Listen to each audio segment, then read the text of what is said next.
Don't worry, Thomas, I'll pay for it. And I was like, what if it's £50? He was like, Thomas, don't worry, doesn't matter how much it's going to be. If it is £50, this will be your birthday present from me, so don't worry. So after he parked his car, we walked to the car park. He got in my service car and we drove it to Stanmore. When we got to Stanmore station and got onto the platform, a very nice driver let us in the cab. So we went in the cab from Stanmore to Wembley Park, which was the original plan, because he was getting out at Wembley. He was saying, I either get out at Wembley or Neasden. I wasn't able to film in there because he didn't let me.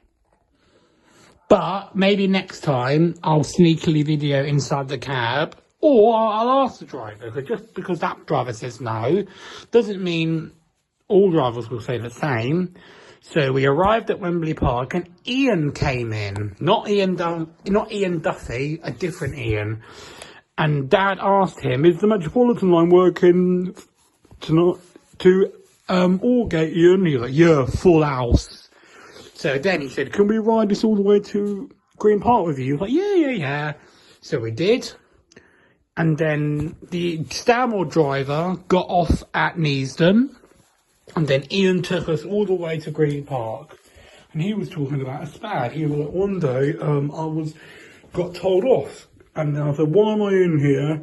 He was like, this video, and I was like, don't tell me that's a spad video, why am I watching that? And the manager went, well, you'll soon see by watching this, and then it will increase your habits of having spads again. And he was like, mate, you don't open your mouth and tell me how to drive my train. If that's the case, why don't you get a photo of all the signals and send them to all of the drivers, then they'll know not to be in a spad again.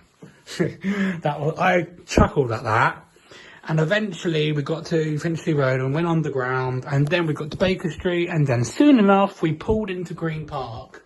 We thanked Ian for letting us have a ride in the cab, and then made our way to the Piccadilly line. We got on the Piccadilly line, it was extremely busy, and we got on it to Covent Garden. We arrived at Covent Garden, and I was so excited. And then we got off the train at Covent Garden. It was very busy. It always is at Covent Garden. I think it was because it's a popular place. We got in the lift, extremely busy in there, and then we got to the service area. We touched out on our Oyster cards, and then we walked to the Transport Museum. And I said, we're just going into the museum, not around. I said, okay. So we went to the museum. I went in there. I ran in there like this. And then I said, did they do this? I said, yay, they do it. And I was like, look there, this is the one. And he was like, Tom, is that the one you want? And I was like, yes, please. And he was like, before I buy it, do you want to go around the museum quickly? And I said, I thought your staff card was later. So I'll ask. And he was like, no, thank you. Because I was worried he wasn't going to give me the seat cover. So I said no. So he said, okay. And so he paid for it. And then he said, Tom, are you absolutely sure you don't want to go around? We've got time, don't worry. And I was like, yeah, all right. So after we brought the seat cushion, we went and asked the staff if we can.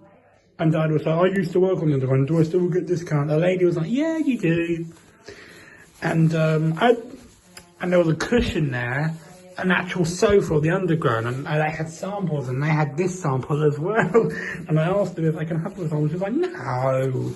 And then she enticed my dad and said, go on, buy him a seat. Go on, buy him an actual sofa. And he was like, oh, no. So after we went around the museum for a little bit, we left the museum. And Dad had to check if there's a fish and chip shop, because Wok and Woe wasn't open anymore in Wembley. So we did. We had our fish and chips. We ate our Savoy chips. Got the train back home. Yeah, Jubilee line all the way back to Stanmore. And when I got home, I asked Ali, can I take my cushion up with me? He was like, of course you can, buddy. It's up to you. And then I asked him if he could make it hand size. I showed him the sample of what one I want, because I had a similar size. And the Uno one. He was like, okay, Tom, I'll do that for you. So he went in the office and brought it back and made it hand size like this. Don't be upset now that I've made it hand-sized. It's still lovely. I'm still looking after it. I just made it hand-sized so I can take it out with us. Apart from that, ladies and gentlemen, that's the end of this